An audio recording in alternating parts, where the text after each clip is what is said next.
τρίτο Athens Rally Sprint στον Άγιο Μερκούρι.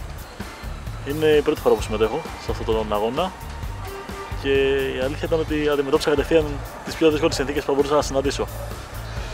Είχε ομίχλη στο πρώτο σκέλος, ο δρόμος ήταν ευρευμένος, μιας και από την Παρασκευή δεν σταμάτησε να βρέχει καθόλου, αρκετό το κρύο. Οι συνθήκες ήταν δύσκολες, ήταν για όλους βασικά δύσκολες. Προσπαθήσαμε να τερματίσουμε αρχικά και είχε και ένα πολύ καλό αποτέλεσμα. Γενικά είναι πολύ δύσκολο γιατί έχει μια κίνηση μόνο στους μπροστινούς τροχούς σε ένα πάρα πολύ γλιστερό οδόστρωμα το οποίο δεν μπορεί να υπολογίσει το πόσο μπορεί να γλιστρήσει. Πατάς λίγο παραπάνω, σε πηγαίνει απέναντι. Όπως στο δεύτερο πέρασμα, ειδικά έχουμε πάει πάρα πολλές φορές στην έξοδο με τα μούτρα χωρίς λόγο. Επειδή κυνηγάς να πιέσεις, ένα μικρό λάθος με αυτό το αυτοκίνητο σου στοιχίζει πάρα πολύ σε χρόνο αν δεν μπεις σωστά.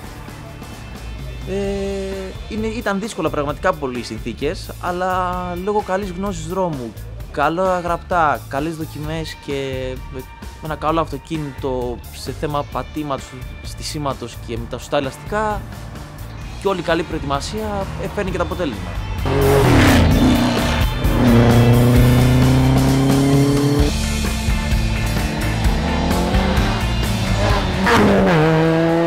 Ο αγώνας σαν οργάνωση ήταν τουλάχιστον καλός από αυτούς που έχω συναντήσει εγώ στα πρώτα μου βήματα.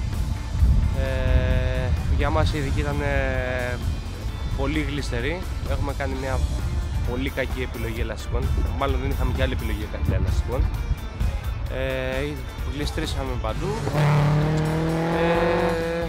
Δεν καταφέραμε να κάνουμε κάτι περαιτέρω. Μόνο προσπάθεια για να τερματίσουμε.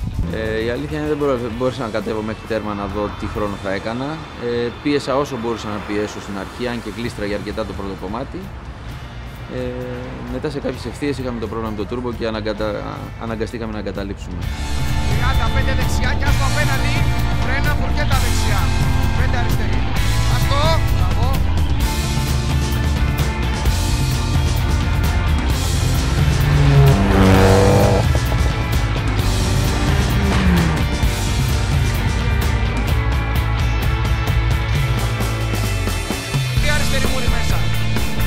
Δεξιά στενή, 3 δεξιά στενή, 30 πάμε στην κολόνα, 3 αριστερή μειών μέσα, μέσα κάτσε και μείνε αριστερά για 20 και τα δεξιά.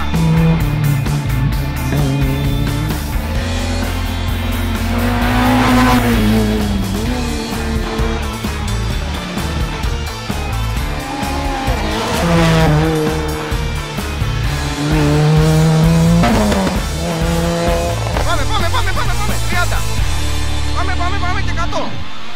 Και 100. Ωραίος.